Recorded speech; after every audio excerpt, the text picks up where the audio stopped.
والصلاة والسلام على رسول الله. السلام عليكم ورحمة الله تعالى وبركاته. وصفة اليوم حنقدم معاكم خبز تونس أو خبز الباي المعروف عندنا في الجزائر، وكم الناس يحبوه ويصلح لسهرة رمضان مع كاس لاتاي. الله الله، تجي معسلة مشربة ما شاء الله. إذا أنا عندي أول حاجة نبدأ بالشربات.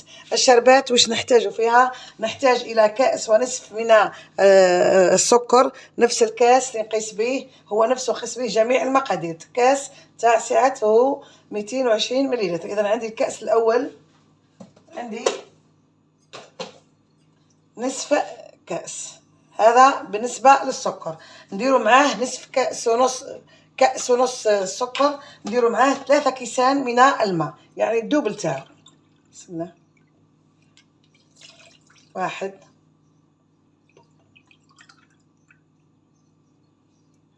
2 3 فقط. هنا نخلط مليح السكر حتى يذوب لي في الماء، نحط له شريحة نتاع ليمون ونحطه فوق النار. هو يبدا يغلي، الجو تاعي هو يبدا يغلي، وانا نحسب له 10 دقائق ونطفي عليه. الان في اناء اخر نبدا نحضر المكونات نتاعي. عندي 4 حبات بيض. بسم الله. مباشرة ندير معكم المكونات ونتكلم عليه. عندي 4 حبات بيض،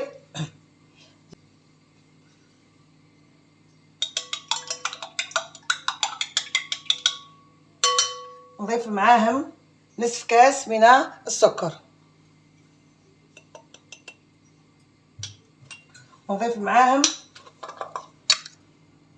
ملعقة بس بها من لافاني. اللي عنده مبشور القارص يدير مبشور القارص مباشرة. نخلط مليح البيض مع السكر ومع مغرف لافاني. ندخل السكر في البيض مليح. فوالا. الآن نضيف هنا عندي مزيج كأس مملوء من لدام. خلطت مزيج بين المارغرين والزيت، لحوه على دفعات.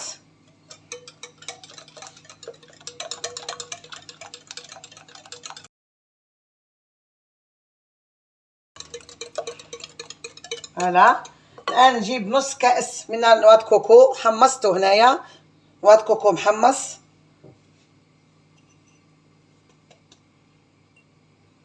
خبزة تونس أو خبز الباي يصلح كل شيء محمص فيها باش يعود عندها ذوق مليح.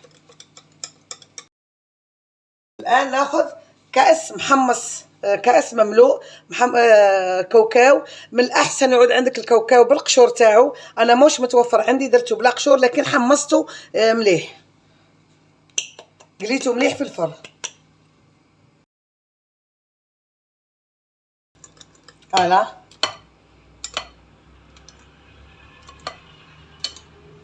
نضيف كأس لا شابلور محمصة مليح. وهنا نضيف في الأخير نضيف ان ساشي، كيس ونصف من الخميرة الكيميائية، خميرة الكاطو يعني. سما درت 15 غرام. فوالا. شوفي هنا جاتني شوية شايحة، نجمي تضيفي لها نصف كاس ماء سخون أو نصف كاس من الحليب.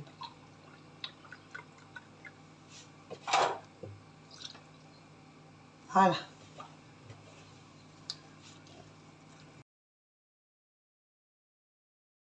أنا حضرت، قلت لي عندها مبشور القارص، أنا عندي مركز الليمون، حندير نصف مغرف يعطيك نكهة مليحة في خبز الباي نتاعك. واللي عندها المبشور دير المبشور. درت نصف مغرف فقط، ونزيد نخلطه مليح باش يدخل لي في مع المكونات نتاعي. هلا. شوفي شوفي القوام تاعها، يجي القوام تاع خبز التونس تاعك يجي متقطع، تشوفيها بعد كل شيء معسل مع بعضها. الان انا راح نديرها في هذو لي غامكان، يعني اول مره راح نستعملهم يعني صراحه. هذا راح نعمر بها، دهنتهم شويه بشويه زبده ذايبه. تحبي ديري في هذا تاع الزجاج، تحبي ديري في هذا تاع الالومنيوم، وين تحبي ديريها في البلاطو ديريها في البلاطو عادي. الان راح نبدا نعمر لي غامكان تاعي. اذا هنا جبت عندي 6 نحطهم في داخل اناء بعد ما دهنتهم قليل من الزبده، ونبدا نعمر.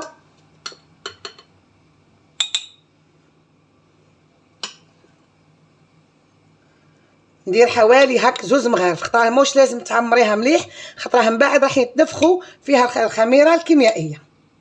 فوالا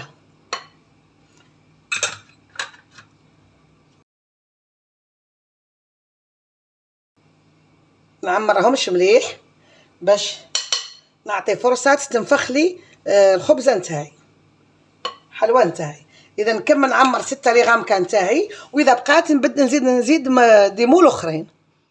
اذا بعد ما عمرت لي غامكان تاعي في 6، الكميه جاتني 6 غامكان، وجاوني 2 هذو، جاوني 2 هذو معه. الان انا بعد ما حطيت ديجا الفوغ راهو يسخن على درجه حراره 180، نحطهم في الفور يطيبوا ونرجع معاكم.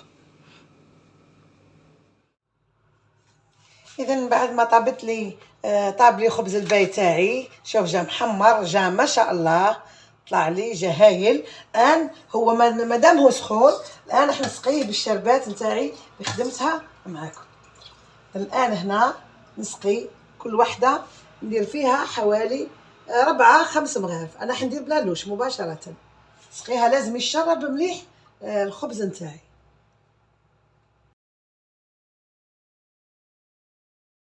اذا بعد ما نشربو مليح نعمرو مليح ونخليه يشرب في غرضو الشربات نتاعي، نرجع معاكم للديكور. بعد ما تشربوا لي غامكان تاعي خبز الباي تشرب لي، شوف جا ما شاء الله جا هايل. بعد ما تشرب لي الشربات اللي درتها جا ما شاء الله، شوف جا هايل، جا احمر هايل. الان راح ناخذ قليل من المربى المشماش، هنا عندي مربى المشمش، وراح ندير لها قطرات من ماء الزهر،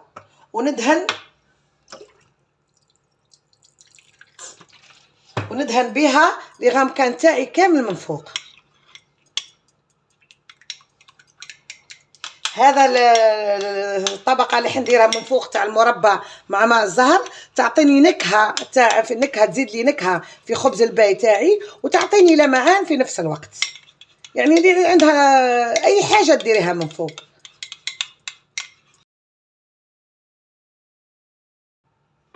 هلا كمل ندهنهم كامل ونرجع معكم. اذا بعد ما كملت الديكور تاع خبز الباي تاعي او خبز التونس كما يقولها البعض، جا صدقوني جا محمر معسل، الريحه تاعو راهي تفحفح في الكوزينه، والله جا ما شاء الله. اذا نتمنى وصفتي لنهار اليوم تكون عجبتكم، وقدمتها لبنياتي باسهل يعني طريقه وماهيش متعبه، خلاص تقدري في 10 دقائق توجدي. اذا هذه الوصفه نقدمها لكم بكاس لاتاي في سهرة رمضان، وصحة بعد الفطور وصحة سحوركم، وإلى اللقاء في الفيديو القادم بإذن الله، والسلام عليكم ورحمة الله تعالى وبركاته.